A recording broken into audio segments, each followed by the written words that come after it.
हम सभी जानते हैं कि व्यक्ति का मन बहुत चंचल होता है। यही कारण है कि मन अशांत रहता है और कई तरह के सवालों का जन्म भी अशांत मन के कारण ही होता है। यदि आप जीवन में शांति चाहते हैं तो इसके लिए जरूरी है मन को शांत करना। लेकिन सवाल तो यह है कि मन को शांत कैसे किया जाए। गौतम बुद्ध से जुड़ी इस कहानी के माध्यम से आप जान सकते हैं कि मन को शांत करने का क्या तरीका है। इसमें भगवान गौतम बुद्ध द्वारा मन को शांत करने के आयामों के बारे में बताया गया है। जानते हैं इस कहानी के बारे में जिससे आपका जीवन बदल जाएगा। एक बार एक लड़का गौतम बुद्ध के पास जाकर कहता है, मेरे जीवन में बहुत अशांति है, कृपा करके आप मेरा मार्गदर्शन कीजिए जिससे कि मैं इस अशांति से छुटकारा पा सकूं। गौतम बुद्ध लड़के से जीवन की अशांति का कारण पूछते हैं। लड़का उत्तर देता है, अत्यधिक विचारों के कारण मेरे भीतर बहुत सारे विचार आते हैं जिससे मेरा मन अशांत रहता है। बुद्ध मुस्कुराते हुए कहते हैं, ऊपर आकाश की ओर देखो और बताओ कि तुम्हें सूर्य दिख रहा है।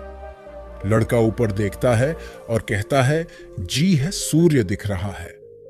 बुद्ध उससे पूछते हैं कि अगर तुम लगातार धूप में खड़े रहोगे तब क्या होगा। वह कहता है, मुझे अत्यधिक गर्मी लगेगी और शरीर में बेचैनी होगी। बुद्ध लड़के से कहते हैं कि अगर धूप में खड़े रहने से तुम्हें गर्मी लगती है तो इसमें दोष किसका है, सूर्य के ताप का या तुम्हारा। लड़का कुछ सोचने के बाद कहता है, इसका जवाब आप भी बताइए। बुद्ध कहते हैं, सूर्य का काम है ताप देना और ताप का काम है गर्मी लगना। ऐसे में तो दोष तुम्हारा ही है कि तुम धूप में जाकर खड़े हुए जिससे कि तुम्हें गर्मी लगी। तुम्हें अगर शीतलता चाहिए तो तुम्हें छांव में रहना होगा। ठीक इसी तरह चंचल मन का भी स्वभाव होता है विचारों और भावनाओं को जागृत करना। विचार क्षण भर के लिए होते हैं, लेकिन विचार से पैदा हुई भावनाएं देर तक टिकी रहती है। लेकिन यह तुम्हें निर्णय लेना है कि तुम्हें विचार और भावनाओं के साथ चलना है या अलग दिशा बनानी है। बुद्ध कहते हैं, मन को शांत करने के लिए तन के आयाम पर काम करना सबसे आसान तरीका है। शरीर के स्तर पर हमारी कर्मेंद्रियां और ज्ञानेंद्रियां हैं। कर्मेंद्रियां कर्म और ज्ञानेंद्रियां ज्ञान से जुड़ी होती है। इससे हम अपनी संवेदनशीलता को बढ़ा सकते हैं, यानी हम जो भी काम करें उसे आनंद के साथ करें। मन के आयाम से हटकर तन के आयाम पर जाने से ही तुम्हारा चित्त शांत होगा। ऐसा करने से तुम मन के आयाम से हटकर शरीर के आयाम पर आ जाओगे। ठीक उसी तरह जैसे तुम धूप से हटकर छांव में आ सकते थे।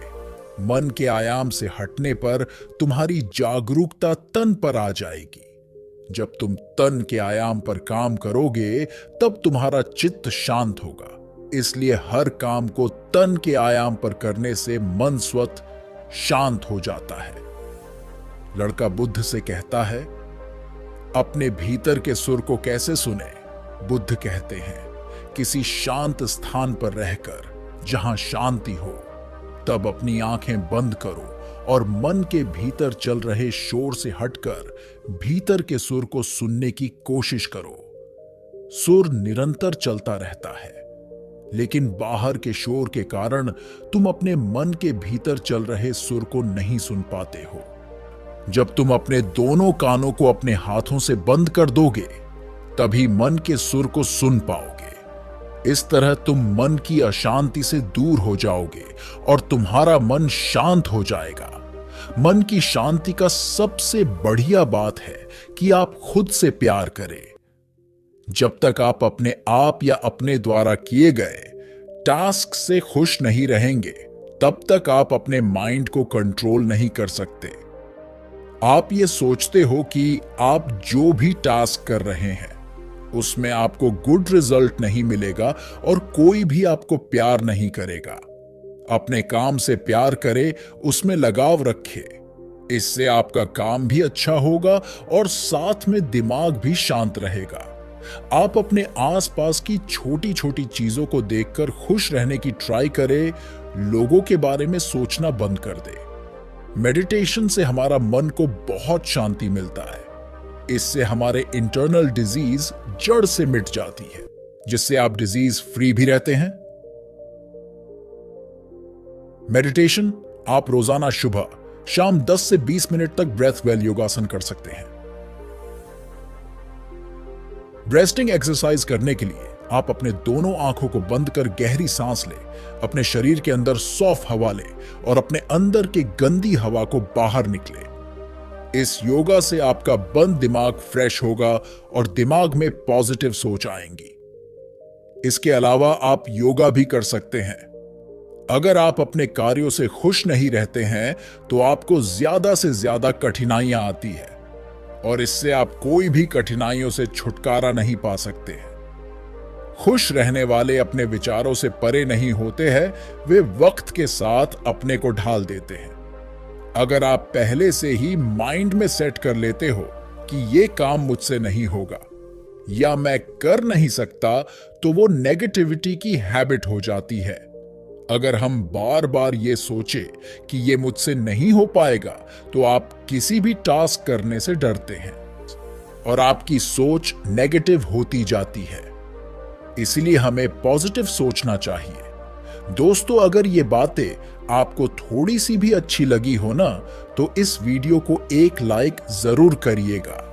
मिलते हैं और अच्छी वीडियो के साथ, तब तक के लिए अपना ध्यान रखें।